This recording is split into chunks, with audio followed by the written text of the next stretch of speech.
লা লা লা লা লা লা লা। নমস্কার বন্ধুরা, রান্নার ইচ্ছেতে আপনাদের স্বাগত। আজকে আমি আপনাদেরকে লাউ পাতা দিয়ে একটা নতুন রেসিপি শেয়ার করছি। লাউ পাতাগুলোকে আমি ধুয়ে একটু জল ঝরাতে দিয়ে দিচ্ছি। আমি একটা মিক্সির বাটি নিচ্ছি, এতে আমি বেশ কিছুটা কাঁচা লঙ্কা দিয়ে দিলাম। তার সঙ্গে আমি আন্দাজ মতন যতটা আমার লাগবে কালো সর্ষে দিয়ে দিচ্ছি। কালো সর্ষেটা একটু বেশি দিলাম আর সাদা সর্ষেটা একটু কম দিলাম। পরিমাণ মতন হলুদ দিয়ে দিলাম।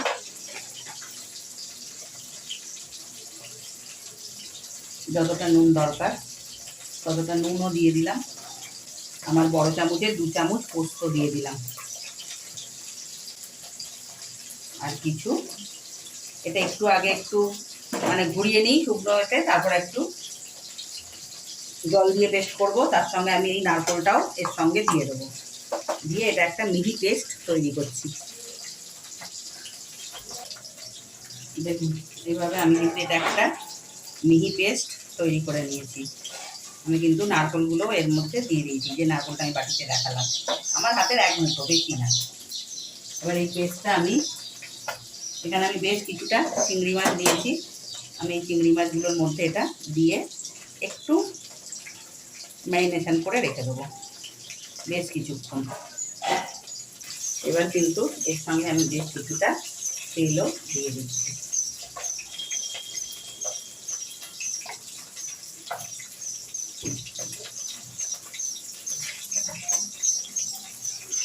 এরকম করে মেখে এটা কিন্তু আমি বেশ কিছুক্ষণ রেখে দেবো। তারপরে আমি দেখাচ্ছি এটা দিয়ে আমি কি করব। একদম নুন ঝাল সব কিন্তু চেক করে নেবেন। মাখাটা কিন্তু আমি এতক্ষণ ভিজিয়ে রেখেছিলাম, এর সঙ্গে মেখে রেখেছিলাম, যাতে একটু ম্যারিনেশনটা ভালো হয়ে যায়। যা যা দিয়ে বেটেছি সবই দেখিয়েছি। এবার আমি একটা করে লাউ পাতা নিচ্ছি।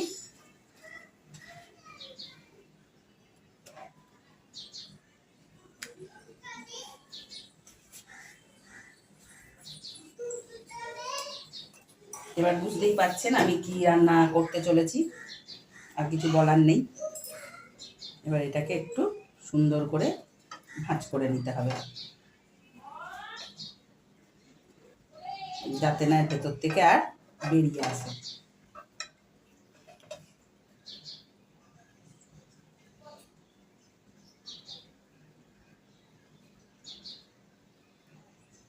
এই ভাঁজ করাটাই একটু টাফ ব্যাপার। ভাঁজটা কিন্তু একটু সুন্দর করেই করতে হবে, যাতে না এর ভেতর থেকে সমস্ত জিনিস বেরিয়ে আসে। দেখুন আমি এভাবে একটু সুতোর সাহায্যে আমি সবটা বেঁধে নেব।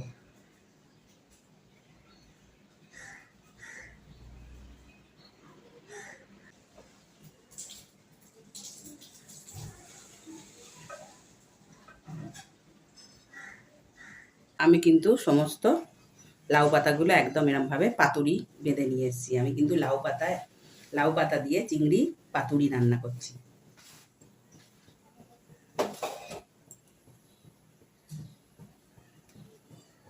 আমি ফ্রাই প্যান বসিয়ে দিয়েছি। এবার আমি এখানে একটু তেল দিয়ে দিচ্ছি। সব কিছুই কিন্তু সর্ষের তেলে করবো, কেন যেহেতু এটা পাতুরি হচ্ছে।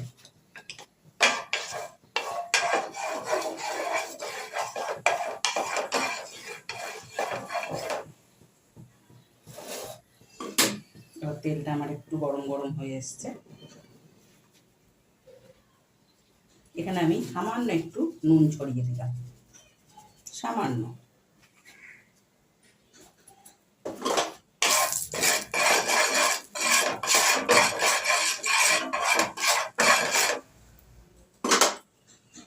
এবার আমি এক এক করে পাতাগুলো দিয়ে দেবো।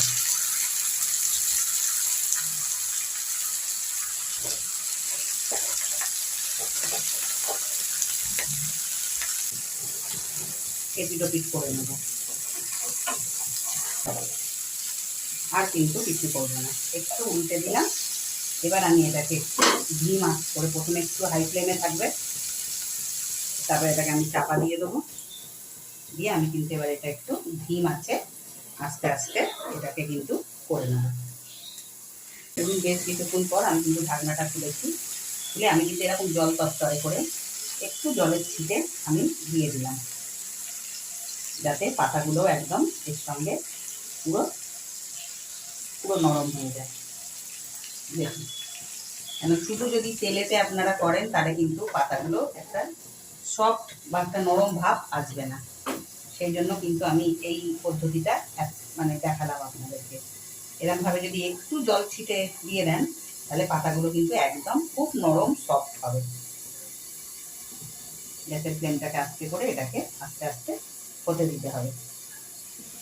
এখন এক পিঠ হয়ে যাওয়ার পর আমি কিন্তু আর একটা পিঠও খুব হালকা হাতে আমি কিন্তু উল্টে দিচ্ছি।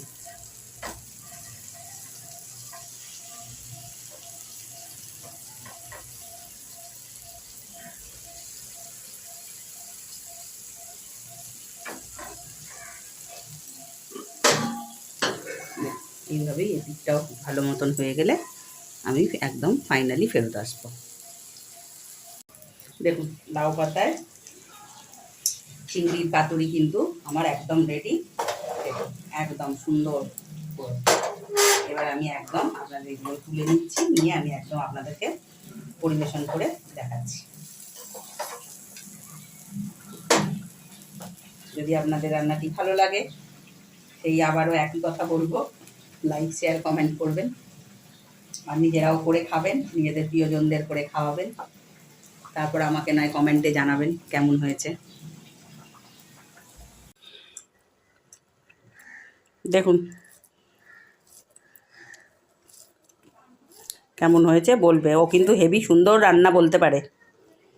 কেমন হয়েছে এই ছোট্ট থেকে, ওর এই একটা ভালো গুণ আছে, ওর রান্নার টেস্টটা ওর খুব ভীষণ ভালো ছোট্ট থেকে। সর্ষে দিয়েছো? হ্যাঁ, সর্ষে, পোস্ত, নারকোল, চিংড়ি মাছ তো থাকবেই, এটাই তো আসল জিনিস, আর লাউ পাতা। ভালো হয়েছে? সর্ষের ঝাঁঝটা আছে লাগছে না বেশি, না, অল্প অল্প। তাহলে খেতে পারবে না তো বেশি ঝাঁঝ হয়ে গেলে। দেখুন, ওর পছন্দ মানে এটা এক ঘর রান্না হলো তার মানে।